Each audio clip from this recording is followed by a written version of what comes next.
അവസാനം നമ്മുടെ മുഖ്യമന്ത്രി ഒരുപാട് ദിവസങ്ങൾക്ക് ശേഷം അദ്ദേഹത്തിൻ്റെ മൗനം മാറ്റി മാധ്യമപ്രവർത്തകരെ കാണാൻ തയ്യാറായി.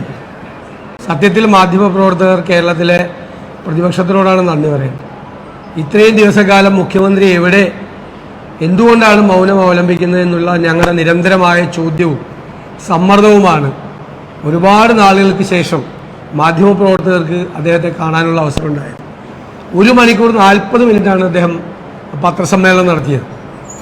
അദ്ദേഹം പറഞ്ഞ ആദ്യത്തെ 58 മിനിറ്റിൽ 53 മിനിറ്റും സംസാരിച്ചത് മാധ്യമങ്ങൾക്കെതിരെയാണ്. മാധ്യമങ്ങൾക്കെതിരായി അദ്ദേഹം ഒരു കേസുണ്ടാക്കി, അദ്ദേഹം തന്നെ വിചാരണ നടത്തി, അദ്ദേഹം തന്നെ ശിക്ഷ വിധിച്ച് നിങ്ങളെ എല്ലാവരെയും തൂക്കിക്കൊല്ലാൻ വേണ്ടി തീരുമാനിച്ചിരിക്കുകയാണ്. കേസെടുക്കുമെന്ന് ഭീഷണിപ്പെടുത്തിയിരിക്കുകയാണ്. ഇനി എല്ലാവരും വ്യാജ വാർത്തകൾ കേരളത്തിലെ മാധ്യമങ്ങൾ പ്രചരിപ്പിക്കുന്നു എന്നുള്ള ആരോപണമാണ് മുഖ്യമന്ത്രി ഉന്നയിച്ചത്. വ്യാജ വാർത്തകൾ പ്രചരിപ്പിച്ചതിന് കേരളത്തിൽ കേസെടുക്കണമെങ്കിൽ ആദ്യം കേസെടുക്കേണ്ടത് ദേശാഭിമാനി പത്രത്തിനെതിരായിട്ടാണ്. നമ്മുടെ KSU നേതാവായിരുന്ന ആലപ്പുഴയിലെ അൻസിൽ ജലീൽ വ്യാജ ഡിഗ്രി സർട്ടിഫിക്കറ്റ് ഉണ്ടാക്കി എന്ന് പറഞ്ഞ് വ്യാജ പ്രചരണം നടത്തിയത് ദേശാഭിമാനിയാണെന്ന് ഈ മുഖ്യമന്ത്രിയുടെ പോലീസ് തന്നെ കോടതിയിൽ പറഞ്ഞിരിക്കുകയാണ്. മാത്രമല്ല, ചാരക്കേസ് തുടങ്ങി വെച്ചത് ഞങ്ങളാണ് എന്ന അഭിമാനത്തോടു കൂടി പറഞ്ഞ പത്രമാണ് ദേശാഭിമാനി. ഏറ്റവും വലിയ കള്ളപ്രചരണമാണ് ചാരക്കേസിന്റെ പേരിൽ നടത്തിയത് എന്ന് പിന്നീട് വ്യക്തമാക്കി. മോൻസൺ ബാവുങ്കലിന്റെ വ്യാജ ചെമ്പോലയ്ക്ക് അതിന് ആധികാരികത ഉണ്ടാക്കി കൊടുത്ത പത്രം ദേശാഭിമാനിയാണ്. അവസാനം എന്തെല്ലാം കാര്യങ്ങളാണ് ദേശാഭിമാനി പറഞ്ഞിരിക്കുന്നത്. മനോരമയുടെ ചീഫ് എഡിറ്ററായിരുന്ന അദ്ദേഹത്തെ KM മാത്യു സാറിനെതിരായിട്ട് അദ്ദേഹത്തിൻ്റെ പേരിൽ ഒരു വ്യാജ കത്തുണ്ടാക്കി പ്രചരിപ്പിച്ച പത്രമാണ് ദേശാഭിമാനി.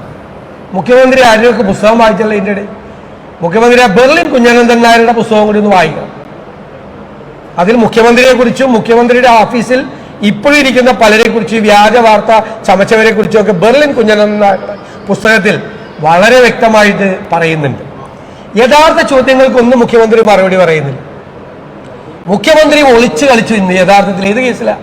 തൃശൂർ പൂരം കലക്കിയ കേസിന്റെ അന്വേഷണം ഇല്ലേ? 2024 ഏപ്രിൽ 21 അന്വേഷണത്തിന് ഉത്തരവിട്ടു.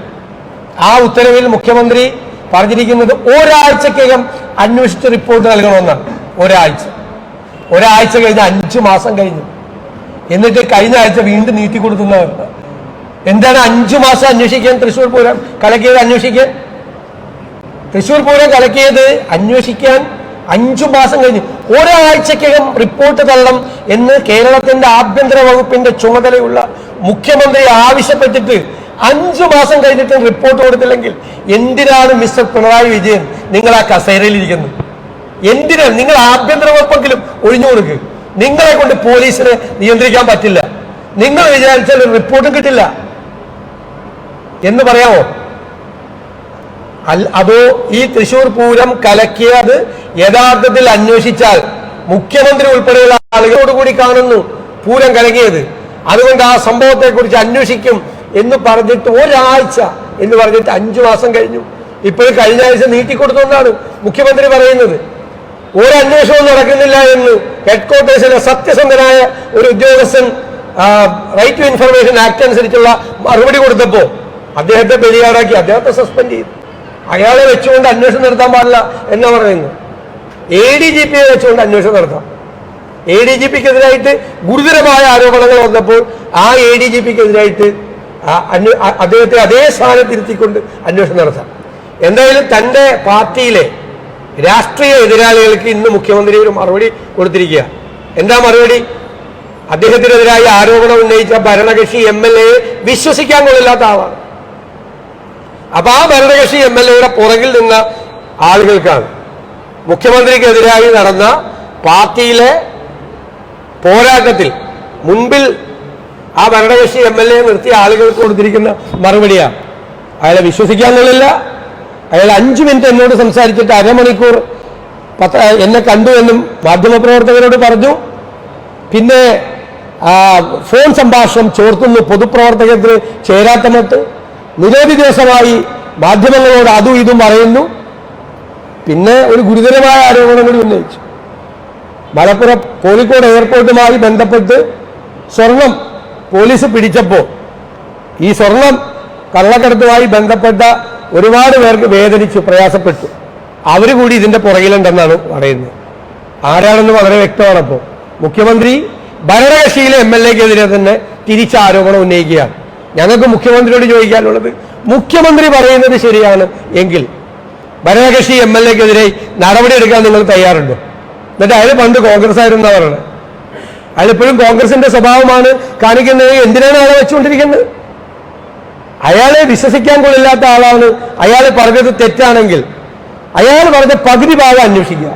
ഏത് ADGP-ക്കെതിരെ പകുതി ഭാഗം അന്വേഷിക്കില്ല, ശശിയെക്കുറിച്ച് അന്വേഷിക്കില്ല. ഇന്ന് രാവിലെ വന്നിട്ടും ആ ഭരണകക്ഷി MLA മുഖ്യമന്ത്രിയുടെ ഓഫീസിലെ പൊളിറ്റിക്കൽ സെക്രട്ടറിക്കെതിരെ ഗുരുതരമായ ആരോപണം ഉന്നയിച്ചു. അപ്പോൾ അവിടെ പൊളിറ്റിക്കൽ സെക്രട്ടറിയെ സംരക്ഷിക്കും. മുഖ്യമന്ത്രി പറയുന്നതിനൊന്നും ഒരു യുക്തിയില്ല. മുഖ്യമന്ത്രി TV അൻവറിനെ ഭരണകക്ഷി MLA വിശ്വസിക്കാൻ കൊള്ളില്ല എന്ന് പറഞ്ഞിട്ട് അയാൾ പറഞ്ഞ പകുതി ആരോപണങ്ങൾ അന്വേഷിക്കുകയാണ്. ADGP-ക്കെതിരെ പകുതി ആരോപണം എല്ലാം ഇല്ല, മറ്റതും ഇല്ല. പിന്നെ അദ്ദേഹത്തിന്റെ ദൂതനായിട്ടാണ് ADGP RSS നേതാവിനെ കണ്ടത് എന്നുള്ള ആരോപണം ഞാൻ ആവർത്തിക്കുന്നു. അല്ലാതെ എന്ത് കാര്യത്തിനാണ് കേരളത്തിന്റെ ക്രമസമാധാന ചുമതലയുള്ള ADGP RSS നേതാവിനെ കണ്ട് 1 മണിക്കൂർ സംസാരിച്ചത്? തന്റെ ദൂതനായിട്ടല്ല പോയതെങ്കിൽ 24 മണിക്കൂറിനകം മുഖ്യമന്ത്രിക്ക് ഇന്റലിജൻസ് റിപ്പോർട്ട് കിട്ടിയല്ലോ. അദ്ദേഹത്തിന്റെ കീഴിലുള്ള ഏറ്റവും പ്രധാനപ്പെട്ട ഒരു ഉദ്യോഗസ്ഥൻ RSS നേതാവിനെ 1 മണിക്കൂർ സംസാരിച്ചു. 10 ദിവസം കഴിഞ്ഞിട്ട് മറ്റൊരു RSS നേതാവിനെ തിരുവനന്തപുരത്ത് വെച്ച് കണ്ടു. ചെറുവിരലനക്കിയ ഈ ഉദ്യോഗസ്ഥനെതിരെ.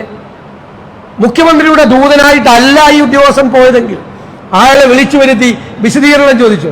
നിങ്ങൾ എന്തിനാണ് RSS നേതാക്കളുമായി നിങ്ങൾ നിരന്തരം സന്ദർശനം നടത്തുന്നതെന്ന്? നാളെ ചീഫ് സെക്രട്ടറിക്ക് പോകാൻ പറ്റുമോ RSS നേതാക്കളെ കാണാൻ? മുതിർന്ന നേതാക്കളെ, RSS-ന്റെ നേതാക്കളെ കാണാൻ ഈ സർക്കാരിലെ ഉദ്യോഗസ്ഥന്മാരെ അയക്കുകയാണ്. അത് പഴയ ജയറാം മെഡിക്കലിന്റെ കഥയെന്നും പറഞ്ഞ് ഞങ്ങൾക്ക് ക്ലാസ് എടുക്കണ്ട. ചോദിച്ചതിന് ഉത്തരവാണ് മുഖ്യമന്ത്രി പറയേണ്ടത്.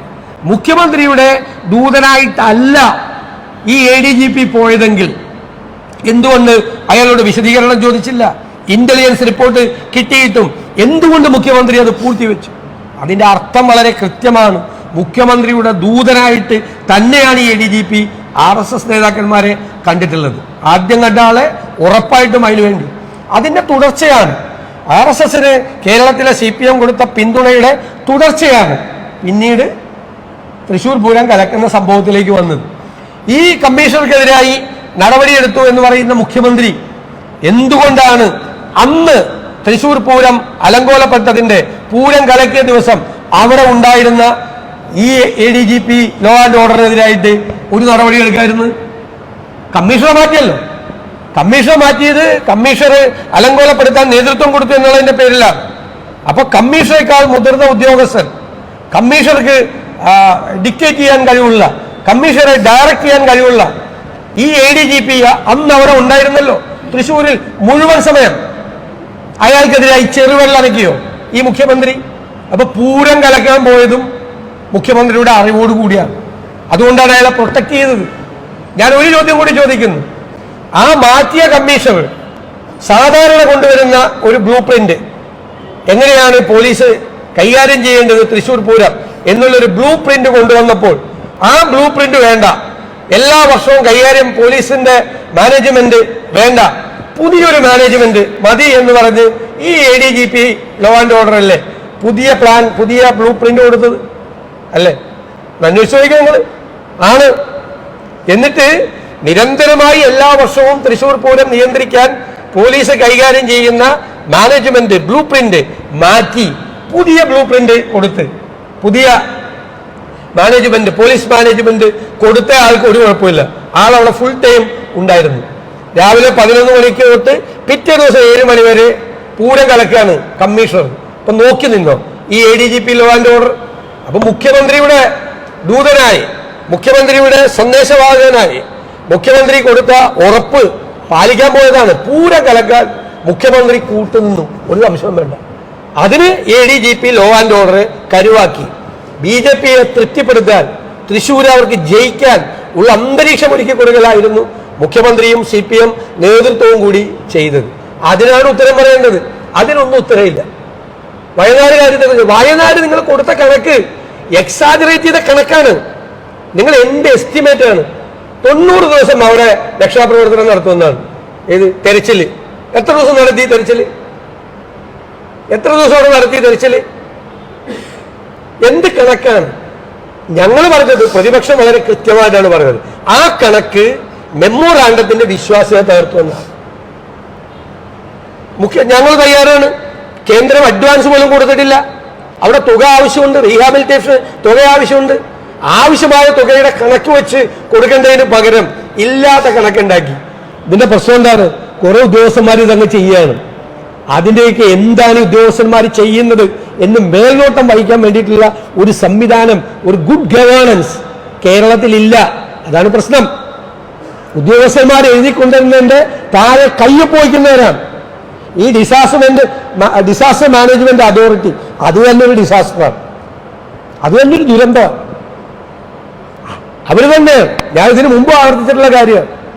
2016 ഡിസാസ്റ്റർ മാനേജ്മെന്റ് പ്ലാനാണ് ഇപ്പോഴും ഉള്ളത്. 8 കൊല്ലം കഴിഞ്ഞിട്ടും ഡിസാസ്റ്ററിന്റെ സ്വഭാവം തന്നെ കേരളത്തിൽ മാറി, ഡിസാസ്റ്റർ മാനേജ്മെന്റിന്റെ സ്വഭാവം തന്നെ മാറി. എന്നിട്ട് അത് ആ കണക്ക് ന്യായീകരിക്കാൻ വേണ്ടി കേരളത്തിലെ മാധ്യമ പ്രവർത്തകർ രാഷ്ട്രീയ ഉദ്ദേശത്തോടു കൂടി മാധ്യമങ്ങൾ ഗവൺമെന്റിനെ അട്ടിമറിക്കാൻ വേണ്ടി ചെയ്തതാണ് ഇതെല്ലാം എന്ന് മുഖ്യമന്ത്രി പറയാണ്. പണ്ടും മാധ്യമ വിരോധം, ഞങ്ങളെയൊക്കെ മാധ്യമങ്ങൾ വിമർശിക്കാറുണ്ടല്ലോ, വ്യക്തിപരമായി വിമർശിക്കാറുണ്ടല്ലോ, ഞങ്ങളുടെ പാർട്ടിയെ വിമർശിക്കാറുണ്ടല്ലോ, ഞങ്ങളുടെ മുന്നണിയെ വിമർശിക്കാറുണ്ടല്ലോ. ഞങ്ങൾ അതിന് മറുപടി പറയും. ഞങ്ങൾ തെറ്റാണെങ്കിൽ മാധ്യമങ്ങളുടെ വിമർശനം ചിലപ്പോൾ ശരിയായിരിക്കും, അപ്പം ഞങ്ങൾ കറക്റ്റ് ചെയ്യും. ഇനി നിങ്ങൾ തെറ്റായി വിമർശിച്ചാൽ ഞങ്ങൾ നിങ്ങളോട് പറയും ഇതാണ് ശരിയെന്ന് പറയും. അതിന് കേസെടുക്കുമെന്ന് പറഞ്ഞു മുഖ്യമന്ത്രി ഇപ്പൊ ഭീഷണിപ്പെടുത്തിയിരിക്കുക. ഹൈക്കോടതി വിധിയെ വളച്ചൊടിച്ചത്. കേസെടുക്കണമെങ്കിൽ ഞാനൊരു 10 കേസ് വരാം. ആദ്യം ആ ദേശാഭിമാനിക്കെതിരെ കേസെടുക്കും.